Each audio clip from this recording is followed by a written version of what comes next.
Welcome to the WRAL Daily Download. I'm Jack Hagel. Governor Josh Stein has now spent 100 days in office. He hit that benchmark last week. And one thing has stood out in the Democrats' short time in office. He's getting praise from Republicans.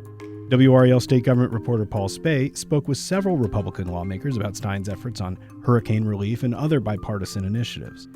And he joins us now to tell us what he found out. Paul, good to see you. Thanks for having me back. Paul, you wrote a great piece for our website about Governor Josh Stein's first 100 days. You opened the story with a scene from Stein's first State of the State speech. It's this high-profile address, kind of like the State of the Union, but for the governor. Paint the picture for us. Right. So as part of the State of the State address, the governor goes to the Capitol and goes into the House of Representatives and walks down the aisle in the middle. And so you've got legislators on both sides clapping, and that's a courtesy for any governor. You know, Republicans, Democrats alike, stand and clap as the governor walks and shakes people's hands and makes his way to the front of the chamber so he can get to that lectern and start speaking. What stood out about Governor Stein is that he was getting hugs, and not just from Democrats. Right before he got to the lectern, he got a big hug from State Representative John Bell, and he was recently the Republican majority leader in the House. That definitely stands out because if you go back and watch Roy Cooper's first State of the State address back in 2017, after he had defeated Pat McCrory, he did not get that same sort of embrace from Republicans when he walked in. So immediately, if you're watching this, and you know the players down there on the court, so to speak, you say like, oh, wonder what's that about? Where's that coming from? Now, as you mentioned, that hug sort of seemed to symbolize a larger embrace of Stein by Republicans, at least early on. Where does that come from? Well, Stein and Cooper both were state senators, but by the time that Cooper came in as governor in 2017, it had been 17 years since he was a state senator. He spent multiple terms as the state attorney general. Now, Josh Stein also spent 2 terms as attorney general, but some of these guys overlapped with him back when he was a state senator in 2015. So he has relationships with people down there, not just with Democrats, but with Republicans both. And one thing that Republicans repeatedly said was that they appreciated, before he took office and even after, he made an effort to contact every single legislator in the House, in the Senate, Republican and Democrat. And this included leaders and people who sit on the back bench, whose names, we never hear about, whose bills are fly under the radar, things like that. And they said that certainly stands out from Stein's predecessor. You mentioned that it's different from his predecessor, Governor Roy Cooper. How is it different? Lots of people said Stein would be just 4 more years of Cooper. Is this any different than what people expected? Well, certainly. And, it's not just the fact that Stein, took weeks or months to, contact these people and talk to them on the phone. It's that Stein has appointed Republicans to some of his task forces. Stein's gone to D.C. to advocate for more Helene funding. He's met with Senators Tom Tillis, with Ted Budd. In fact, on the Helene front, Stein joined them in calling for FEMA to extend their deadline, calling out a federal agency to extend their deadline for temporary housing, which they did ultimately. And so Stein's focus on Helene in particular has really endeared himself to people on the other side of the aisle. Well, let's take a quick break. When we come back, we'll hear about where else Republicans and the new governor might agree or where they might disagree. Stick around. Welcome back to the WRAL Daily Download. We're talking with WRAL state government reporter Paul Specht about Governor Josh Stein's first 100 days in office. Paul, you mentioned before the break that as governor, a lot of Stein's interactions with lawmakers has been over recovery efforts related to Hurricane Helene. Was there any moment in the first 100 days that stood out to you or to lawmakers as you talked to them? Well, it's important to remember that the relationship between the governor, who's been a Democrat the last 8 years, and the legislature, which has been controlled by Republicans since 2011, I believe, has been sort of adversarial over the years. Republicans have the power to enact almost any law they want. They no longer have a supermajority, but they're 1 seat away.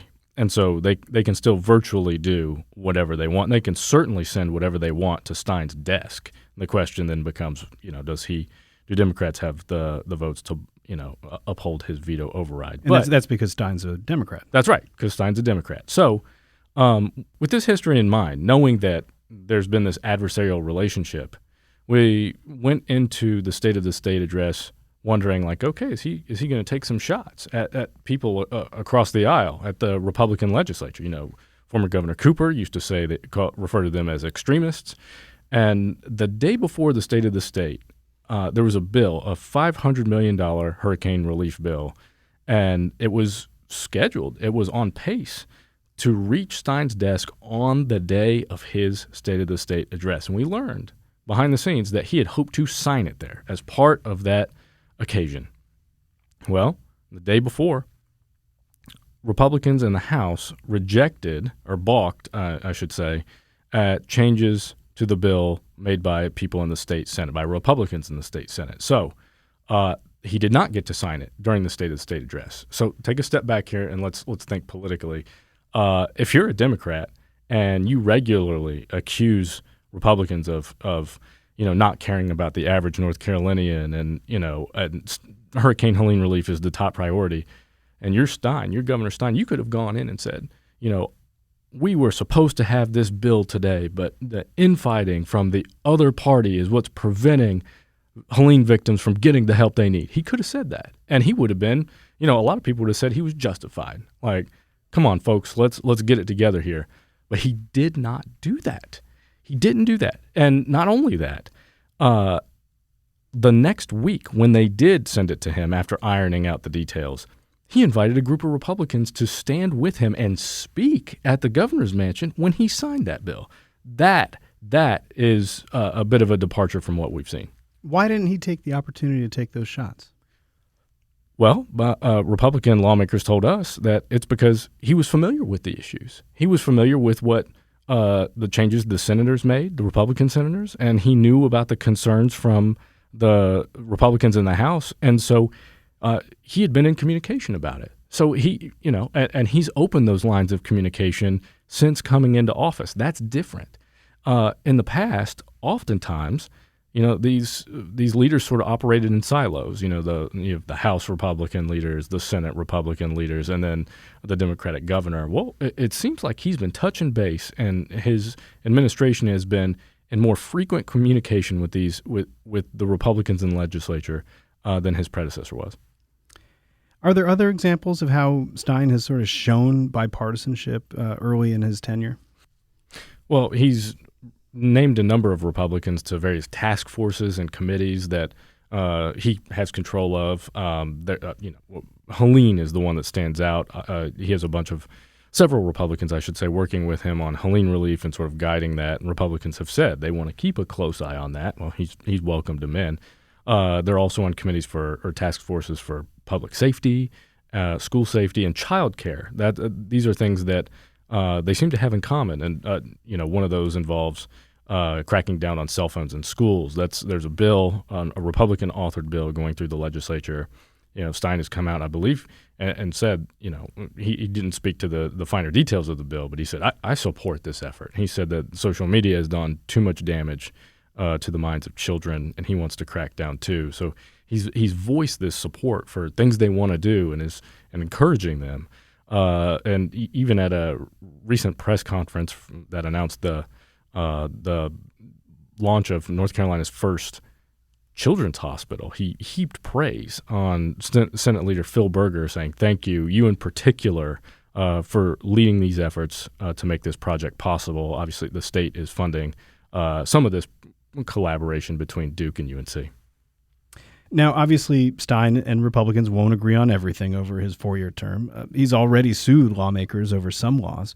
Where else might we see some friction? Well, Stein has already said that he's going to veto any bill that rolls back reproductive rights. So there's one. Now, they already did an abortion bill a couple of years ago, taking North Carolina's law to 12 weeks, so banning most abortions after 12 weeks. I doubt we'll see anything that attacks that abortion law specifically this time. But there are other things as well. There's a bill out there that would require some of Stein's people in the public safety department to deputize their agents to work on behalf of the federal government for immigration purposes. That seems like one he might veto. There are bills that would ban DEI, diversity, equity, inclusion policies for state agencies, colleges, and on down the line. He may veto those. There are a few others. Stein said the other day if he were to list off all the bills he was concerned about, we'd be here all day. But one thing that stood out even about his comment then was that he'd been in touch with Republicans, and he said, I believe we can avoid a lot of these social war, culture war bills because it sounds like, and these are his words, that they didn't have full support even within the Republican caucus. So he and his administration have done a little homework here, even just to count votes, even on the other side.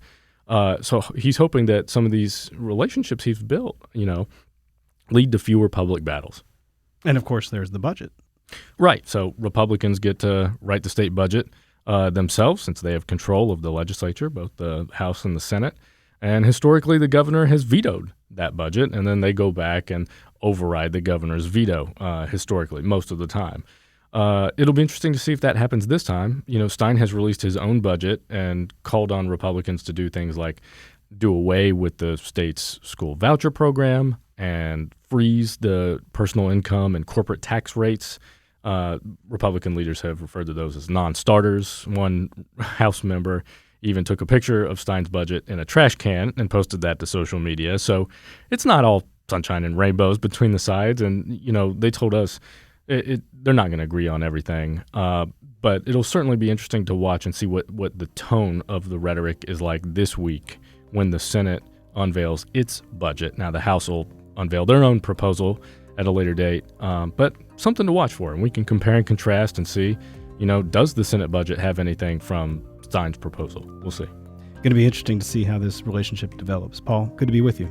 Thanks for having me. That's WRAL state government reporter Paul Specht. For his recent story on Governor Josh Stein's first 100 days, go to the NC Capital section of WRAL.com. I'm Jack Hagel. Thanks for joining us, and thanks for listening to the WRAL Daily Download and for making us part of your morning routine.